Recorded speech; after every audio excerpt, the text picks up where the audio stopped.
Light green కలర్లో ఉన్నటువంటి పచ్చిమిర్చి తీసుకోవాలి. అయితే ఆ పచ్చిమిర్చి మనం రెగ్యులర్గా వంటలో వాడతాం కదా, అదనమాట. బజ్జీ మిర్చి కాదు. వాటిని పక్కన పెట్టుకొని ఒక బౌల్ తీసుకొని అందులో ఒక 2 కప్పులు శనగపిండి వేసుకోవాలండి. ఈ శనగపిండి ఈ బజ్జీ యొక్క టేస్ట్ అంతా కూడా శనగపిండి బట్టే ఉంటుంది. మనం పచ్చెనగపప్పుని చక్కగా దగ్గరుండి పట్టించుకొని చేసుకుంటే, ఆర్గానిక్ కానీ ఇలా మనం పట్టించుకొని చేసుకుంటే దాని టేస్ట్ చాలా డిఫరెన్స్ వస్తుందండి. ముఖ్యంగా శనగపిండి ఎంత క్వాలిటీతో ఉంటే ఆ రెసిపీ అంత ఆయిల్ గుంజకుండా ఉంటుంది. మళ్ళీ టేస్టీగా కూడా ఉంటుంది. ఆ టేస్ట్ డిఫరెన్స్ అనేది మీరు ఖచ్చితంగా కూడా గమనించగలరు. అయితే నేను చేసింది మీకు కరెక్ట్‌గా కోయిన్సైడ్ అవ్వాలని ఇలా మీకు చెప్తున్నాను. దీంట్లో 2 కప్పుల శనగపిండిలో ఒక పావు చెంచా ఇడ్లీ సోడా వేసుకోవాలి. అదే బేకింగ్ సోడా. అయితే ఎక్కువ వేసుకుంటే నూనె గుంజేస్తుంది. ఆ తర్వాత ఒక అర చెంచా ఉప్పు, ఒక పావు చెంచా కారం వేసి దాన్ని కొంచెం కొంచెం వాటర్ ఏస్తూ ఎప్పుడూ కూడా శనగపిండిలో కొంచెం వాటర్ ఎక్సెస్ అయినా జారైపోతుంది. అప్పుడు మనం శనగపిండి యాడ్ చేసుకుంటూ వెళ్ళాలి. అదే ఇందులో యూజ్‌ఫుల్ టిప్ ఏంటంటే, ఎప్పుడు కూడా శనగపిండిలో కొంచెం కొంచెం వాటర్ 2-3 స్పూన్స్ చొప్పున వేసుకుంటూ దాన్ని స్పూన్‌తో బీట్ చేస్తూ ఉంటే, మనం కేక్ తయారీలో ఎట్లాగైతే బీట్ చేస్తామో శనగపిండిని, అలా ఒక 5 నిమిషాల సేపు బాగా బీట్ చేయాలి. అప్పుడు అది నురుగులాగా లేకపోతే ఫోమీగా ఉంటుంది. అప్పుడే బజ్జీ చాలా సాఫ్ట్‌గా వస్తుందనమాట.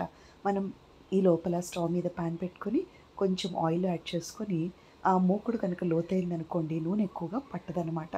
వాటిలో కొంచెం ఆయిల్ ఏసినా కూడా బజ్జీలు తొందరగా అయిపోతాయి. ఎక్కువ క్వాంటిటీ మనకి పట్టదు.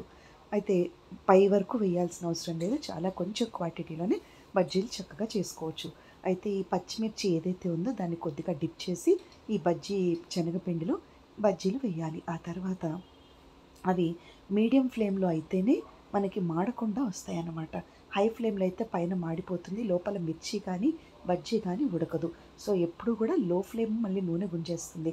అలా కాకుండా మీడియం ఫ్లేమ్‌లోనే మిర్చిని లైట్‌గా వేపే విధానం బట్టే అది సాఫ్ట్ కన్సిస్టెన్సీలో వస్తుంది. మనం పిండి కలిపే విధానం, వేసే విధానంలో కూడా చాలా మార్పొస్తుంది. ఆ టేస్ట్. సో, అది జాగ్రత్తగా చూసుకోవాలి. ఆ తర్వాత ఇవి వేగిన తర్వాత సిజర్ తీసుకొని వీటిని చిన్న చిన్న ముక్కలుగా కట్ చేసుకొని స్టవ్ మీద ఒక పాన్ పెట్టుకొని ఒక 2-3 డ్రాప్స్ లేదా ఒక పావు చెంచా ఆయిల్ కొద్దిగా వేసుకొని చాలా కొద్దిగా అందులో ఈ ముక్కలన్నీ కూడా వేసేసి దానిపైన కొద్దిగా ఉప్పు, కొద్దిగా కారం, కొద్దిగా ధనియాల పొడి. ధనియాల పొడి ఒక పావు నుంచి అర చెంచా వరకు కూడా జల్లుకోవచ్చు. టేస్ట్ ఎలివేటర్ మనకి ఇక్కడ ధనియాల పొడి అవుతుందనమాట.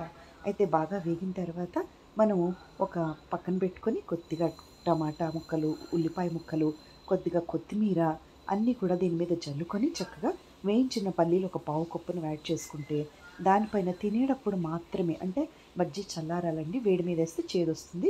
ఒక్క నిమ్మకాయ చెక్క కనుక పిండుకుంటే దాని మీద మనకి అసలు వేడి వేడిగా అంటే మనం వేడిగా పచ్చిమిర్చి, మనం ఉల్లిపాయలన్నీ వేసుకొని తినొచ్చు కానీ, నిమ్మకాయ వేస్తే చేదొస్తుంది. సో, చల్లగైన తర్వాతే దాన్ని మనం వేసుకోవాలి. ఇది టంగ్‌కి చాలా టేస్టీగా ఉంటుంది. ఎందుకంటే మనకి ఈ వెజిటేరియన్స్‌కి ఎప్పుడూ కూడా శనగపిండి మనకు ఆప్షన్ ఉంటుందనమాట. ఇప్పుడు అదర్ ఆప్షన్ ఏముంటుంది చెప్పండి నంచుకొని తినటానికి లేదా ఈవినింగ్ స్నాక్‌లాగా కూడా ఇది సాటిస్ఫాక్టరీ మీల్ లాగా ఉంటుంది. అయితే మనం ఆన్ స్క్రీన్‌లో ఎన్ని రకాల రెసిపీస్ చూపించామనేది కాదు. ఆఫ్ స్క్రీన్‌లో అవి ఎంత మన హార్ట్‌కి ఇంప్రెసివ్‌గా ఉన్నాయి. మళ్ళీ మళ్ళీ ఆ రెసిపీ చేసుకోవాలని ఎంత అనిపిస్తుంది. అది చెక్ చేసుకుంటే అదే మన ఆహ్, హంగర్ హంగర్ రిలీవర్ అనొచ్చు.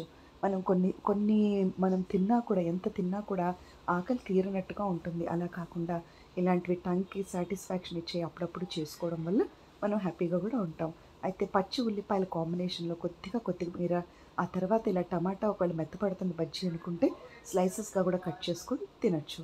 నేనైతే ఏం చేశానంటే ఒక వేడి వేడి అన్నంలో కొద్దిగా నాకిష్టమైనటువంటి గార్లిక్ పికిల్ యాడ్ చేసుకొని, అందులో ఈ బజ్జీ మిర్చి గూడా వేసుకొని కలుపుకొని తిన్నాను. చాలా టేస్టీగా ఉందండి. ఎప్పుడైనా మనం అన్ని రకాల వంటలు చేసుకుంటాము.